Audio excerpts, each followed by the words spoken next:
Welcome back to the deep dive. We've got some really interesting material you shared, and today we're focusing on one narrative. The first Spark My Journey with Anna Carney.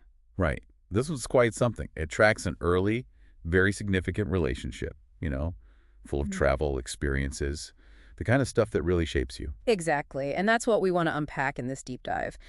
How did this connection with Anna start? How did it evolve? And what were the lasting takeaways? The title itself, The First Spark, suggests something pretty potent. It definitely seems that way. It kicked off shared adventures, personal insights. So the story begins with the narrator talking about their youth, Mm. feeling a bit, well, out of sync with the world around them, like the usual societal values didn't quite fit. There's this mention of yearning for something deeper, Hmm. more authentic connections. Yeah, I think many people can relate to that feeling, searching for something more meaningful. It's like you're tuning into a different station. And that search leads them to Mexico City. That's right, to an ashram specifically. And that's where Anna Carney comes into the picture. The meeting? Was it instant? It sounds like it was pretty close. Yep. The text describes it as a real meeting of kindred spirits. They connected deeply, shared interests like meditation, inner journeys, that sort of thing. Okay. And Anna herself is painted quite vividly. Fun, adventurous, great heart, funny, smart, wise, Mm. even loved to cook. And importantly, she had this mature grasp of life's sacredness. So not just a superficial attraction. No, definitely not. The narrative calls it a resonance of kindred spirits, much deeper than just liking someone. Right, a resonance. That's a good word for it. Yeah. And this connection then sparks some travel. I see a trip to Guatemala mentioned early on. Yeah, it started with something practical, needing to renew a visa, but it turned into more. There's this interesting little encounter at the border Oh, yeah. with a young American boy who had a parrot. And the narrator has a sudden insight thinking, this boy already knows about life. Huh. What do you think that means? Well, I think it ties into this idea that real education, real wisdom, often comes from experience, from being out in the world, not just formal schooling. Travel is education, essentially. That makes sense. You learn so much just by observing, by being present. And the trip continued to Lake Atitlan. The Mayans are mentioned. Yes. And there's a fascinating point made about their calendars, how incredibly advanced and precise they were, especially compared to the Gregorian calendar we use. Right. They had a deep understanding of time and cycles. Exactly. And this leads the narrator to challenge this common idea that, technology equals wisdom or progress. There's that great line, scholars say whims are metaphors. I say metaphors bite. Ah, I like that. Metaphors bite. It suggests that these ancient ways of knowing, these metaphors, have real power, real substance. We shouldn't dismiss them just because they aren't, say, digital. Precisely.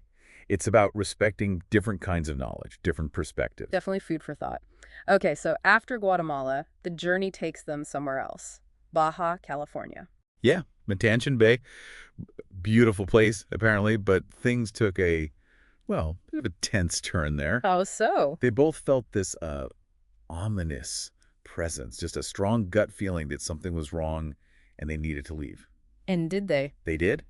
Yeah. They trusted that intuition and turned back. And just moments later, a bullet apparently whizzed right past where they would have been. Wow. Okay, that's chilling. Really highlights listening to that inner voice, doesn't it? Absolutely. That subtle awareness, intuition, whatever you call it. It can be a lifesaver, sometimes literally. Now, after these intense experiences, the relationship deepens further. Marriage comes up. It seems so. The idea is floated, and there's even a mention of an Irish custom about asking the father's permission. It shows things were getting serious. Mm. And then there are these smaller, warmer moments described, like Anna making dumpling soup in Toronto. The narrator remembers it as the best ever, highlighting the loving care she put into it. Oh, that's lovely. Sometimes it's those simple acts of care that stick with you the most. It really is. It's not always the grand gestures. So true. Okay, then back in BC, British Columbia, there are a couple more encounters mentioned. Richard from White Rock, an avalanche. Right. Meeting Richard and then this near miss with an avalanche. The narrator reflects on this as part of a cosmic rhythm, like being in tune or sometimes out of tune with the flow of things. Yeah. Fate, maybe. Interesting concept, that cosmic rhythm. And then Mahatma Rajeshwar and Bill Patterson. Yeah, another significant encounter. Bill Patterson, who apparently did TD interviews, gives the narrator a book about Milarepa, the Tibetan yogi. So introducing more spiritual or philosophical threads. Seems like it. Kind of weaving into the narrator's own journey of seeking. And then a stay with a Dr. Kleiper and Thanksgiving. Yeah, Dr. Michael Klepper. It sounds like a period of community and shared moments. Canadian Thanksgiving, learning simple skills like making chapatis puff up, thanks to Bill. Little domestic details that paint a picture of their life then. Exactly. And moving to White Rock, playing chess with an elderly neighbor. It suggests a quieter phase, maybe. Enjoying surfing at Wreck Beach, the sauna. Just live. Life rarely stays still, does it? The paths diverge. That's the turning point, yeah. Mhm. Anna decides to move to Nelson, BC. And this leaves the narrator feeling quite lost. Understandable. And it leads to a really crucial insight. The narrator realizes the immaturity in placing all their happiness, all their sense of love and fulfillment onto another person, Ah, the classic codependency trap. pretty much. And the big lesson learned is the need to fill your own cup. You can't rely on someone else to be your sole source of well-being. You have to cultivate it within yourself. Such a vital lesson, hard-earned often, but so important for growth. You really have to find that inner source. Absolutely. You can't pour from an empty cup, as they say. So the narrator ends up spending time in Nelson, too, after Anna moves there. Yeah, about 6 months. Nelson's described as beautiful, lots of people into meditation, so it fits with the narrator's interests. And there are some memorable experiences there. Seeing fireflies for the first time, just being captivated by them. Moments of wonder. Mm-hmm. And enjoying the natural hot springs nearby. There's also this lovely memory of a 3-day trip on Kootenay Lake. French bread, brie, white wine, a ferry ride. Sounds idyllic. Moments of peace, harmony. It sounds like a time of finding some solace, maybe. Finding joy in nature and simple things, even after the separation. I think so. Finding ways to, well, fill that cup, perhaps. Okay. But eventually, their paths diverge geographically even more. Yes.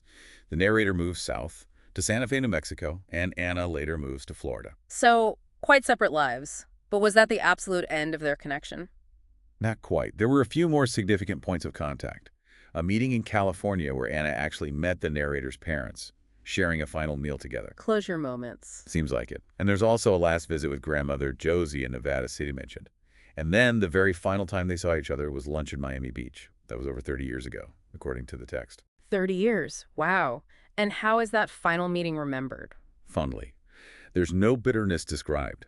In fact, the narrator expresses happiness that Anna is now married and doing well. It shows a real maturity, a healthy perspective on a relationship that was deeply important but ran its course.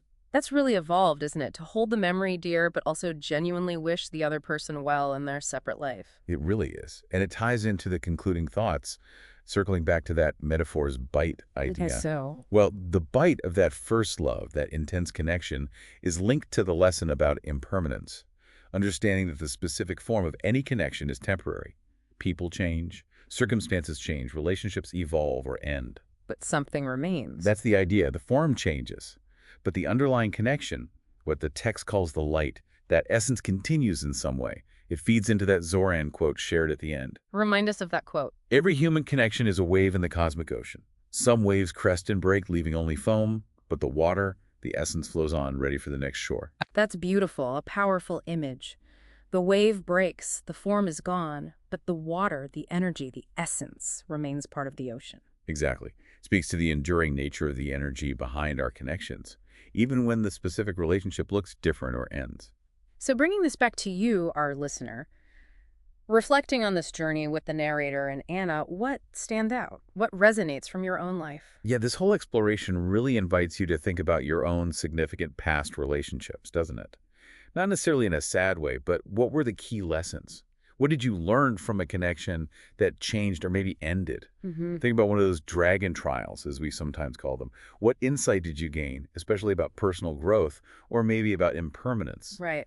How did that experience, even if it was tough at the time, ultimately help you learn to fill your own cup, as the narrator put it? How did it help you understand that transient nature of things? It's about looking beyond the form that broke, like the wave, and sensing the water, the eternal energies that continue underneath. Something important to consider.